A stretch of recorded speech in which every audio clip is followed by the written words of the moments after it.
Hello વાલા મિત્રો, જય ગુરુદેવ, જય સદીમાં, જય શ્રી રામ, સનાતન ધર્મ કી જય હો. મિત્રો, આપણો રામાયણ ગ્રંથ છે આપણો, અને રામ વિશે જે રામચરિત માનસના ઘણા ભક્તો છે એમાં એમના ખૂબ વાલા ભક્ત છે માતા સબરી, અને સબરીને રામ મળે છે. એની કથા એવી છે કે સબરી પરણવા લાયક થાય છે એમના જીવનમાં 16-17 વર્ષના. તો એમની સગાઈ કરવાની હોય છે, મહેમાનો આવવાના હોય છે. એમના ઘરે 4-5 બકરીઓ લાવીને બાંધી હોય છે. તો એમના માતા પિતાને પૂછે છે કે આ બકરીઓ કેમ લાવ્યા છો માં? તો માતા પિતા કહે છે કે કાલે તારે મહેમાન આવવા છે, તારે સગાઈ કરવા, તો એમને ખવડાવવું પડશે. સબરી મનમાં વિચાર કરે છે, ભક્ત માણસ છે, દયાળુ માણસ છે. અને જે દયાળુ માણસ હોય ને મિત્રો, એ કોઈ દિવસ પોતાના સુખ માટે બીજાને દુઃખ આપતો નથી. જેનામાં દયા છે, જેને ભગવાનનો ડર છે. સબરી એવા ભક્ત હતા, અંદરથી એમને દયા હતી. તો એમનો આત્મા કંપી ગયો કે મારી સગાઈમાં આવા જીવના આવી બકરીઓનો ભોગ લેવામાં આવશે ને અમને મારીને મહેમાનોને જમાડશે. વિચાર કરે છે, બહુ એમને દુઃખ થાય છે, મનમાં એમનો આત્મા કંપી જાય છે. કીડી પણ મારે એવા નથી ને આખી બકરી એમના સગાઈમાં આવે એટલે એમ થાય છે. ને રાત પડે છે, ઊંઘી શકતા નથી, એમને ઊંઘ આવતી નથી. ને વિચાર કરે છે કે ના પાડું તો માતા પિતા માનશે નહીં. તો એમને એવું થઈ જાય છે કે મારા સગાઈમાં અને મારા લગ્નમાં જો આવા જીવવાનો ભોગ લેવાતો હોય તો મારે સગાઈ પણ નથી કરવી અને લગ્ન પણ નથી કરવા, અને આ સંસારમાં રહેવું પણ નથી. હું લગ્ન કરું તો આ જીવ મરે ને, બકરીને મારે નહીં. તો એ રાત્રે ચાલી નીકળે છે અને ઘરેથી નીકળી જાય છે, જંગલમાં જતા રહે છે. અને ત્યાં એક ઋષિ છે, માતંગ ઋષિ, એમના જોડે જાય છે અને એમના જોડે ભક્તિ કરે છે. ઝૂંપડી બાંધીને રહે છે. અને એમના ગુરુ એમને કહે છે કે તમે અહીં રહેજો, તમારી ઝૂંપડી એક દિવસ પ્રભુ શ્રી રામ પધારશે. સબરી માતા ખુશ થઈ જાય છે કે મારા પ્રભુ મારા ઘરે આવશે. ગુરુ મહારાજે કહ્યું છે. રોજ રાહ જુએ છે, ઝૂંપડી આગળથી કચરો વાળી નાખે છે, રોજ બધું સાફ સુથરી રાખે છે. ગમે ત્યારે ભગવાન આવી જાય. ગુરુ મહારાજે કહ્યું છે તો ભગવાન ગમે ત્યારે આવી જાય. તો તૈયારીમાં રોજ સવારે ઉઠીને કચરો રસ્તો વાળી નાખે, સાફ સુથરી કરે છે. અને બોર વીણી લાવે છે રામ માટે. પણ એમ કરતાં 2-5 વર્ષ થાય છે, 10 વર્ષ, 15, 20 વર્ષ, એવા 80 વર્ષ મિત્રો થાય છે. 80 વર્ષ. અને પછી જંગલમાં રામ ગયા હોય છે વનવાસ. એ વખત રામ એમના ત્યાં પધારવાના છે. રામ આવતા હોય છે એટલે બધા ઋષિમુનિઓ પણ ઝૂંપડીઓ બહુ હોય છે. તે બહુ મહાન ઋષિઓ હોય છે, તપસ્વીઓ, મોટા મોટા દિગંબર ને મહામંડલેશ્વર ને તપસ્વી ને મુનિ ને એવા મહાન ઋષિઓ ત્યાં હોય છે. એટલે એ લોકોને ખબર પડે છે કે રામ આવે છે. તો એ બધા ફુલાર લઈને તૈયાર એમની ઝૂંપડીઓ ભરે છે. મોટા મહાત્માઓનું તો એવું હોય ને કે મારી જોડે પહેલાં આવશે રામ, અમારી આશ્રમમાં પહેલાં આવશે. રામ તો રામ હતા, એ તો પ્રેમના ભૂખ્યા હતા. વાલો પ્રેમને વશ થયા રાજી, એમાં ક્યાં કરે પંડિત. તો સબરે તો રોજ વાળતા હતા કચરોને, રોજ બોર રામ માટે વીણીને ભેગા રાખતા. અને ઋષિઓ એમને નીચી જાતિના હતા થોડા, એટલે ગણતા ને એમને નાવા પણ નહોતા દેતા પંપા સરોવરમાં.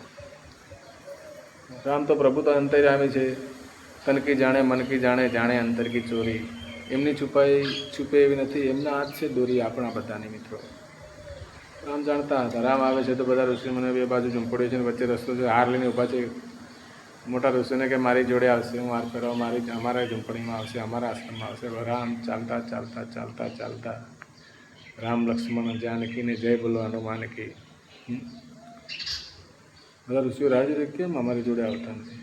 અને સબરી માતા બિચારા છેલ્લે દૂર ઝૂંપડી હતી એમને, બધા ઋષિઓ એમનાથી થોડી એલર્જી કરતા. તો ચાલતા ચાલતા ચાલતા ઋષિઓ બે બાજુ હાર લઈને ઊભા છે. પ્રભુ એમની ઝૂંપડી નથી જતા, સીધા ચાલતા ચાલતા ચાલતા સબરી માતાના ઝૂંપડીએ જાય છે. મનનો મોરલીઓ રટે મારા, તારું નામ મારી ઝૂંપડી આવો મારા રામ.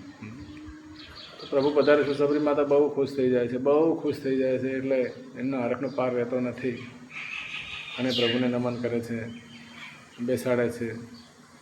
પ્રભુ પધારો પધારો પ્રભુ, તમે ભલા પધારે. હું બહુ રાહ સુધી મને વિશ્વાસ હતો, મારા ગુરુએ કહ્યું તો પ્રભુ આવશે, તમે આવ્યા પ્રભુ. નમસ્કાર કરે છે દંડવત. અને પછી ને બોર વીણી રાખ્યા હોય છે. બોર આપે છે તે ચાખે છે કે પ્રભુને કંઈક ખાટું બોર આવી જાય તો પ્રભુને ખાટું ના મળવું જોઈએ, તો એ ચાખીને પછી પ્રભુને આપે છે મીઠા જોઈએ.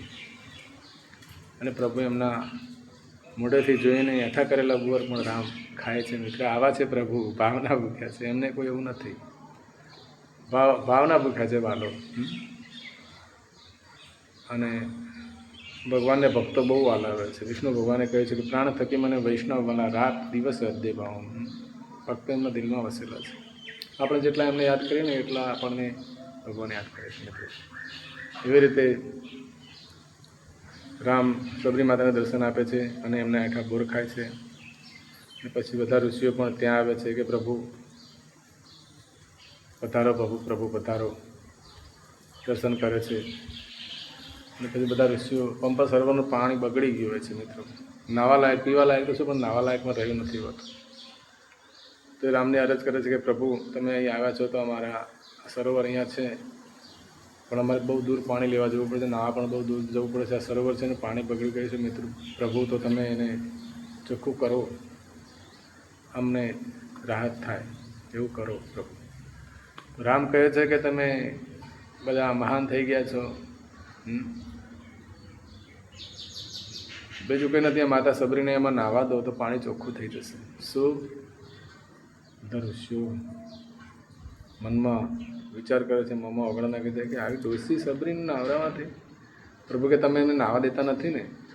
સબરી માતા થોડા નીચી જાતિના હતા, આપણે કહેવાય ભાઈ નહીં એવું. જાતિ તો જાતિ છે, પ્રભુના ઘેર બધા સરખા છે. પ્રભુએ બધાને બનાવ્યા છે. આ તો કામ ઉપર જાતિઓ પડી છે મિત્રો. તો ઋષિઓને એવું હતું કે ભીલ છે, આને ક્યાં નાહવા દઈએ, આપણું પાણી આપણે અછૂત થઈ જઈએ. પ્રભુ રામ કહે છે કે સબરી માતાને એમાં નાહવા દો, આપોઆપ પાણી ચોખ્ખું થઈ જશે.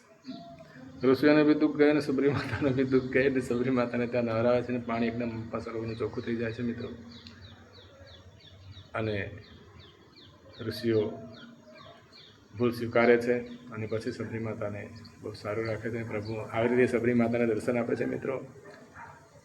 દ્રષ્ટાંત આનો હેતુ એ છે કે મોટા આડંબર રામને કે કૃષ્ણને કે રામાપીરને કે વિષ્ણુ ભગવાનને જોતા નથી. પ્રેમના ભૂખ્યા છે પ્રભુ, પ્રેમના. મોટી જટાને પ્રેમ, આપણું દિલ ચોખ્ખું હોવું જોઈએ મિત્રો.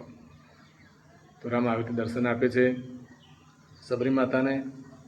એમાં ભજન ગાય છે, મનનો મુરલીયો રટે તારું નામ, મનનો મુરલીયો રટે તારું નામ, મારી ઝૂંપડીએ આવો મારા રામ, મારી ઝૂંપડીએ આવો મારા રામ. એકવાર આવી પૂરો હૈયા કેરી હામ, એકવાર આવી પૂરો હૈયા કેરી હામ, મારી ઝૂંપડીએ આવો મારા રામ.